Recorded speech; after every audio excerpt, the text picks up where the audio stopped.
Okay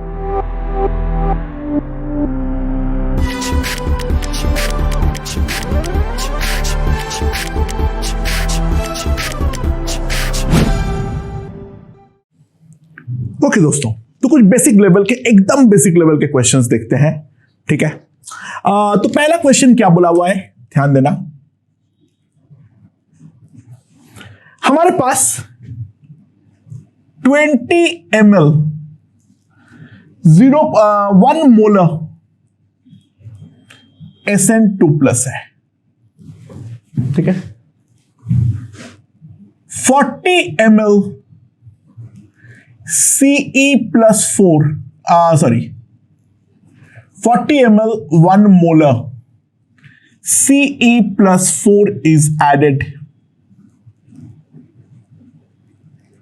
ठीक है, मैंने ये ऐड किया, टाइट्रेट किया। SN+2 gets converted to SN4+। ठीक है, तो find the oxidation state of selenium in product में सेरेनियम का ऑक्सीडेशन स्टेट जो है वो हमें निकालनी है। तो किस तरीके से निकालेंगे हम उसको? नाउ यहां पर ध्यान दो, हमारे पास मिलीमोल्स ऑफ SN+2 कितना है? SN+2 का नंबर ऑफ मिलीमोल्स कितना है? अगर हम ध्यान दें, 20 × 1 दैट इज इक्वल्स टू 20। ठीक है, अब SN+2 हो क्या रहा है? ये 2 इलेक्ट्रॉन को छोड़ते हुए कन्वर्ट हो रहा है SN+4 में। ठीक है, तो ऑब्वियस सी बात है, इसका एन फैक्टर जो है वो हमारा 2 है। तो मिली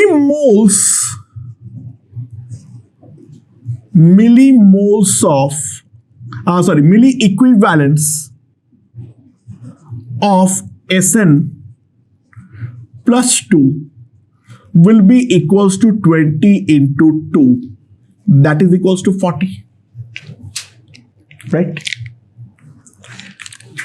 तो क्योंकि SN+2 को कन्वर्ट जो कर रहा है, ऑक्सीडाइज जो कर रहा है वो सेरेनियम+4 है, तो ऑब्वियस सी बात है, कॉन्सेप्ट ऑफ इक्विवेलेंस से मैं ये तो लिख सकता हूं, जो मिली इक्विवेलेंट ऑफ सेरेनियम+4 भी हमारे पास 40 होगा।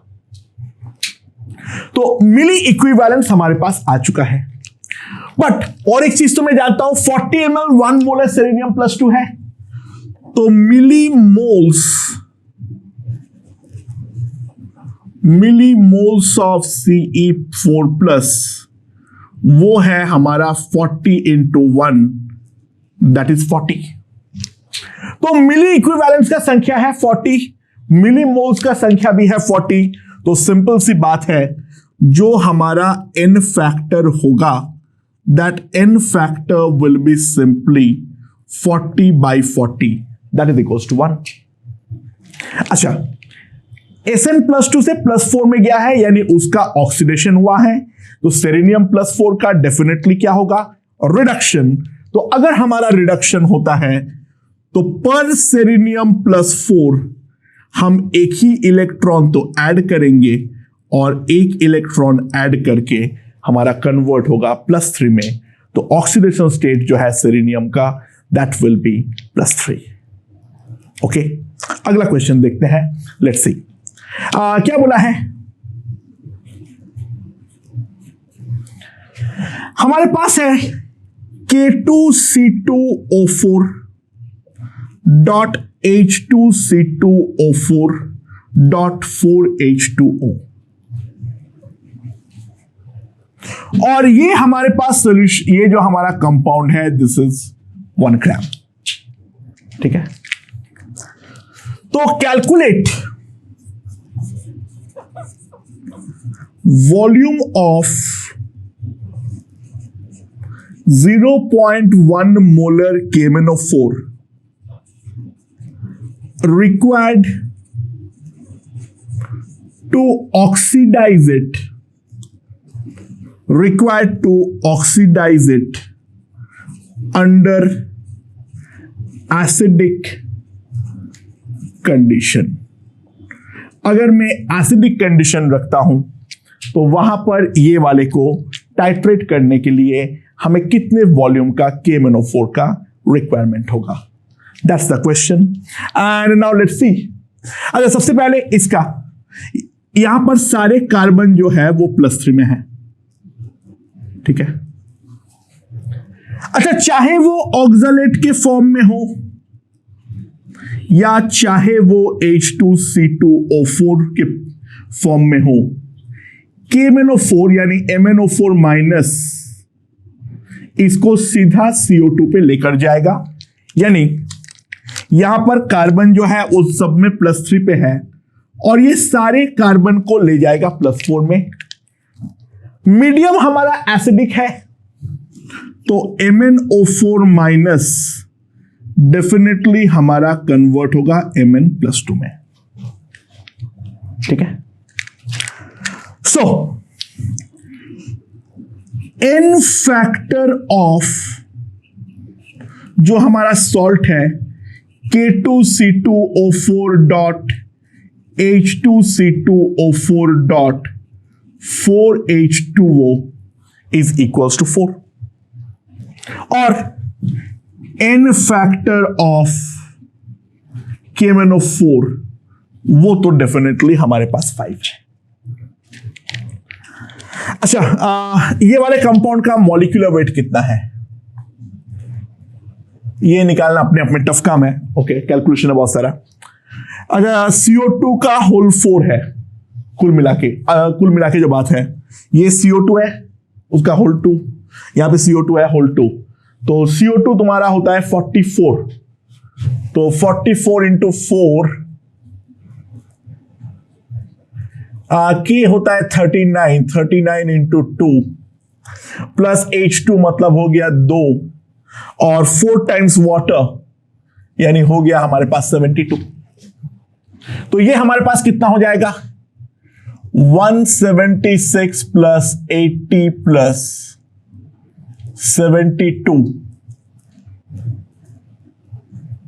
ये हो गया 248 प्लस 80 328 ग्राम. ये हमारा मॉलिक्यूलर वेट है. सो मोल्स ऑफ सॉल्ट हमारा कितना मोल है 1/328. बट इस सॉल्ट का एन फैक्टर हमारे पास कितना है 4, क्योंकि 4 कार्बन है और चारों कार्बन +3 से +4 पे जा रहा है, तो सॉल्ट का एन फैक्टर कितना है 4. तो equivalence of salt is equals to 4/328. ठीक है, and that will be equals to equivalent of MnO4 minus. Okay, अच्छा, बट MnO4 माइनस का इन फैक्टर कितना है 5, तो अगर इक्विवेलेंट इतना है तो सिंपल सी बात है मोल्स ऑफ MnO4 माइनस कितना होगा 4/328 divided by 5, that is equals to moles of MnO4 minus. ठीक है, and that is equivalent to saying 4 into 1000 divided by 328 into 5 millimoles. तो वॉल्यूम मान लो, वॉल्यूम जो है let V volume equals to V ml और मोलैरिटी है 0.1, तो सिंपली मिलीमोल्स को इक्वेट करते हुए मैं क्या लिख सकता हूं, 0.1 into V that is equals to 800 by 328। अगर मैं अप्रोक्सीमेटली कैलकुलेट करूं, this will come out to be approximately 2.4 approximately, ठीक है ना। तो V जो आएगा दैट विल बी 24 ml, ठीक है। V जो आएगा that will be equals to 24 ml। तो हमें 24 ml उस ऑक्सीडाइजिंग एजेंट की रिक्वायरमेंट होगी। काफी आसान क्वेश्चन है, मेरे ख्याल से ये हमें समझ में आ चुका है, राइट। अगले क्वेश्चन की ओर बढ़ते हैं। ओके दोस्तों, अगला क्वेश्चन देखते हैं क्या बोला हुआ है। इसको भी काटना, अब से चालू करता हूं। ओके दोस्तों, तो अगला क्वेश्चन क्या बोला है, लेट्स सी। हमारे पास 0.5 ग्राम सैंपल है कंटेनिंग MnO2, ठीक है, समझ में। It is treated with HCl to liberate Cl2। ये हमारा Cl2 को लिबरेट करेगा। अब उसके बाद क्या है, Cl2 is passed through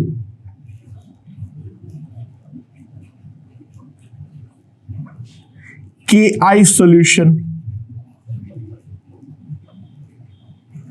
Cl2 is passed through Ki solution, ठीक है। liberated I2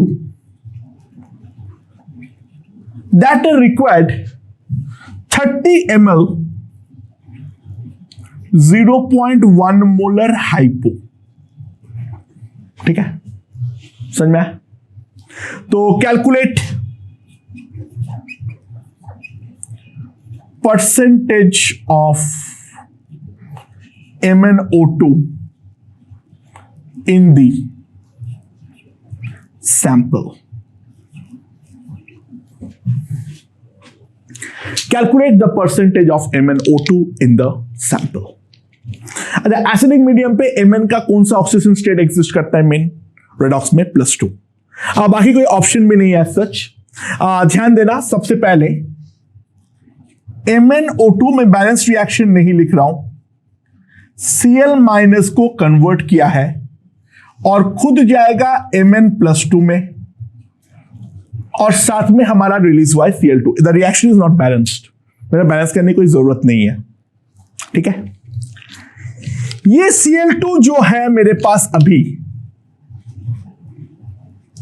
वो I- के साथ रिएक्ट करके खुद कन्वर्ट होगा Cl- पे और लिबरेट करेगा I2, again not balanced.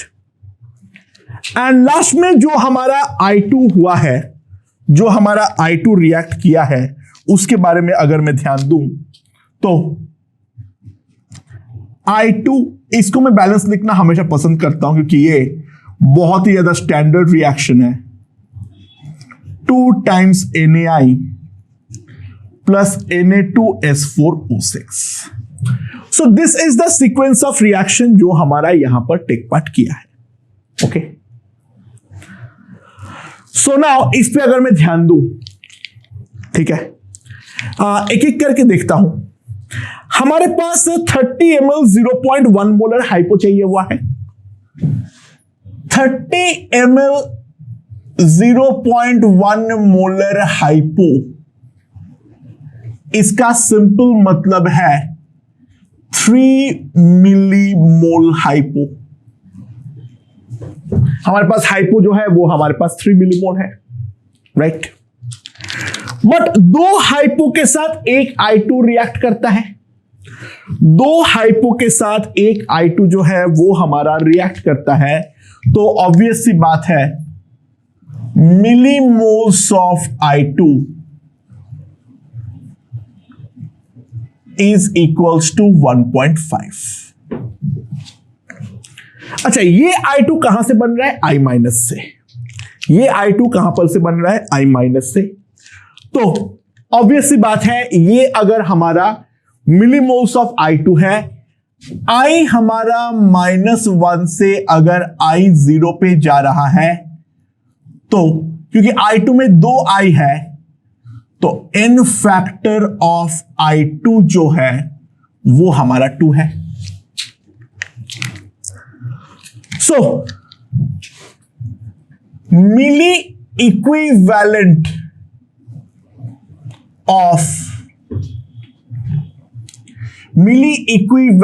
of I2 is equals to 3, and obviously बात है that is equals to milli equivalent of Cl2, milli equivalent of Cl2। ठीक है, समझ में आया? बट Cl2 के बारे में देखूं तो Cl2 2Cl माइनस पे जाएगा। तो अच्छा, इन दोनों रिएक्शन का आपस का इक्विवेलेंट सेम मत कर दो, क्योंकि यहां पर हम लकी है जो क्लोरीन का एन फैक्टर दोनों रिएक्शन में सेम है, अदरवाइज दो अलग रिएक्शन में दो अलग एन फैक्टर हो सकता है, उसको लेकर यार कभी सेम मत कर देना। तो यहां पर क्योंकि Cl2 से हमारा I2 पैदा हो रहा है, तो जितना मिली इक्विवेलेंट I2 उतना ही मिली इक्विवेलेंट हमारे पास Cl2 होगा। सो मिलीमोल्स ऑफ Cl2 ये हमारे पास आएगा 1.5, क्योंकि Cl2 का एन फैक्टर तो 2 है। ठीक है, 0 से -1 पे जा रहा है, तो एन फैक्टर जो है वो डेफिनेटली हमारा 2 है। तो मिलीमोल्स ऑफ Cl2 जो है वो है मेरे पास 1.5। एंड नाउ अब ऊपर वाले रिएक्शन पे आओ, वहां पर भी तो Cl2 का एन फैक्टर हमारा 2 है, तो यहां पर हम लिखेंगे मिली इक्विवेलेंट ऑफ Cl2। दोस्तों ध्यान देना, ये दोनों सेम होना बिल्कुल भी जरूरी नहीं है, क्योंकि ये रिएक्शन और ये जो रिएक्शन दोनों हमारा सेपरेट रिएक्शन है। यहां पे हमारा लक अच्छा है जो एन फैक्टर सेम है, वरना हर स्टेप में हमारा एन फैक्टर अगर डिफरेंट होगा तो मिली इक्विवेलेंट सेम होना बिल्कुल भी कहीं पर जरूरी नहीं है। तो मिली इक्विवेलेंट ऑफ Cl2 पहले वाले रिएक्शन पे हमारे पास आ गया है कितना? 3, and that will be equals to the milli equivalent of MnO2। Now Mn जो है वो +4 से +2 पे जा रहा है, तो Mn का भी एन फैक्टर जो है दैट इज इक्वल्स टू 2। सो दोस्तों Mn क्योंकि +4 से 2 इलेक्ट्रॉन एक्सेप्ट करते हुए Mn +2 में कन्वर्ट हो रहा है, तो एन फैक्टर हमारा 2 है, तो millimoles of MnO2 is equals to 1.5। अच्छा, अब इसका मास कितना है? Molecular weight, basically molecular mass कितना है? 55 + 32 87। तो mass of MnO2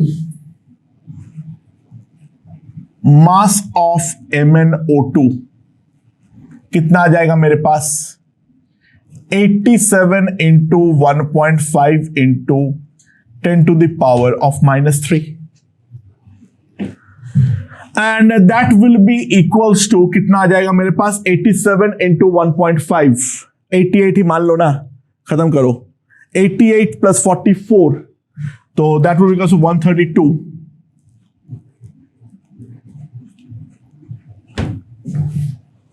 0.132 gram.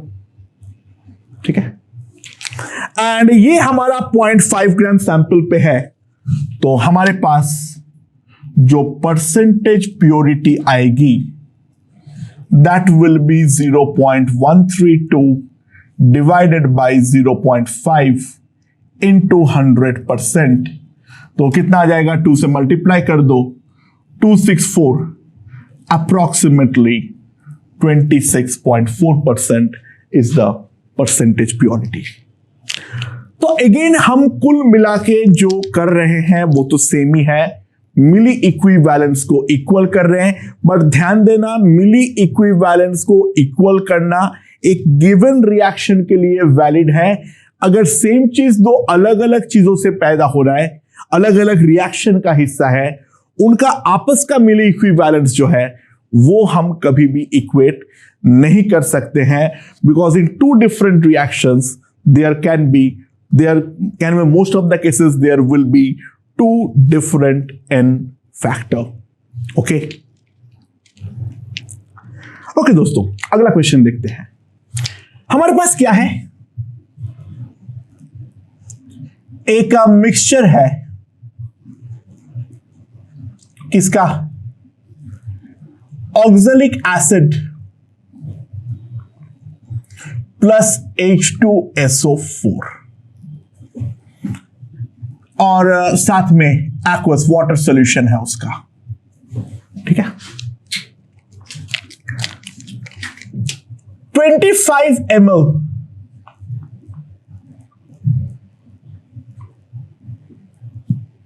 Solution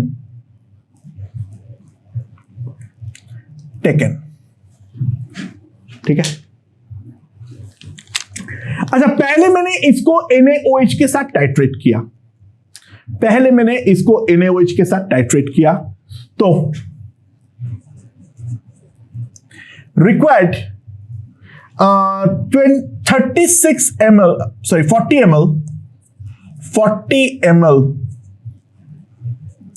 0.1 normal NaOH। ठीक है, नाउ और उसके बाद क्या है, उसका मैंने और एक 25 ml का सॉल्यूशन लिया अलग,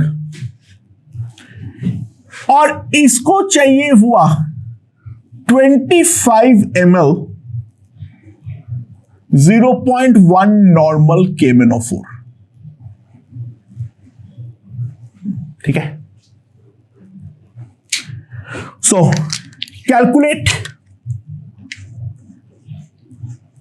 calculate molarity of H2C2O4 and H2SO4 in the solution। ठीक है,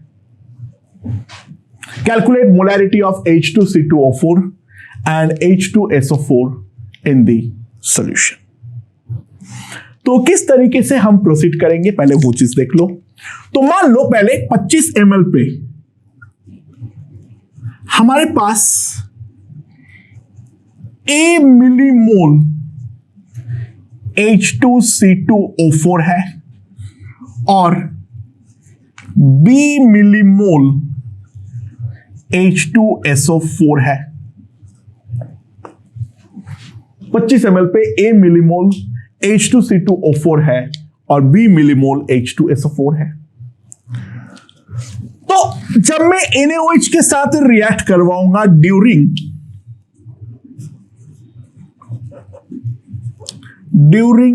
रिएक्शन विथ NaOH, अच्छा ऑब्वियसली बात है दोनों के दोनों हमारा एसिड है, तो दोनों ही हमारा रिएक्ट करने वाला है NaOH के साथ। ऑक्सैलिक एसिड का एन फैक्टर एसिड बेस में 2 है, ऑक्सैलिक एसिड का n factor acid base reaction में 2 है और H2SO4 का भी 2 है। सो दोस्तों H प्लस कितना चाहिए होगा, 2A प्लस 2B। तो तो इतना हमारे पास milli equivalent of H plus है, and that must be equals to milli equivalent of OH minus. So what we get is A plus B equals to 1.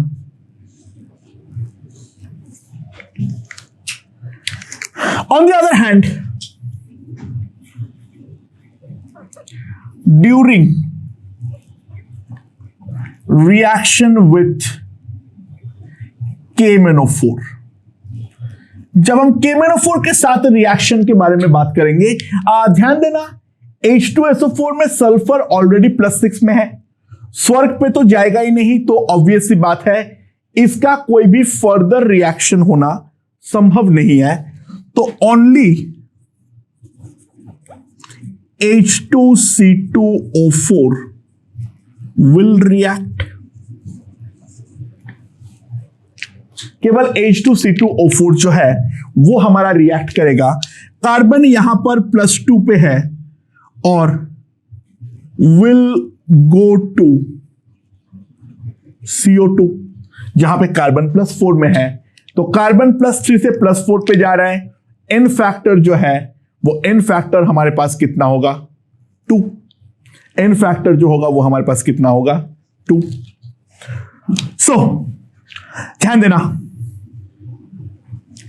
n factor अगर हमारे पास 2 है और B मिलीमोल है, तो milli equivalent of H2C2O4 will be equals to 2A.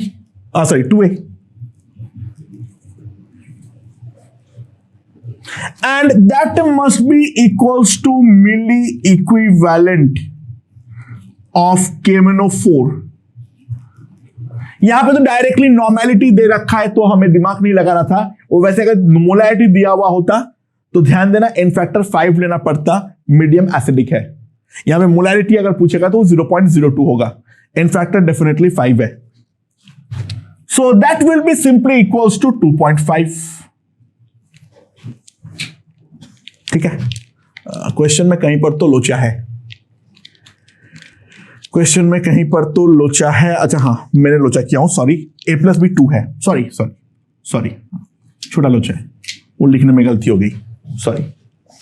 हाँ, तो 2A मेरे पास आ जाएगा 2.5, तो A जो आ जाएगा वो आ जाएगा मेरे पास 1.25 एंड करस्पॉन्डिंगली B जो आएगा दैट विल बी 0.75. बट ये हमारा 25 ml पे है. ठीक है, तो 25 ml पे इतना मिली इक्विवेलेंट, तो कंसेंट्रेशन ऑफ H2C2O4 25 लीटर पे इतना मोल, इतना हमारा, इतना मोल, तो 1.25/25, तो ये मेरे पास कितना आ जाएगा 0.05 मोलर. और H2SO4 के बारे में अगर हम देखें तो H2SO4 का concentration 0.75/25, it will come out to be 0.03 molar. So it is a question जहां पर हमने एसिड बेस और रेडॉक्स दोनों को साथ पर मिक्स किए हैं. काफी आसान सा क्वेश्चन है, मेरे ख्याल से समझ में आ गया होगा. ओके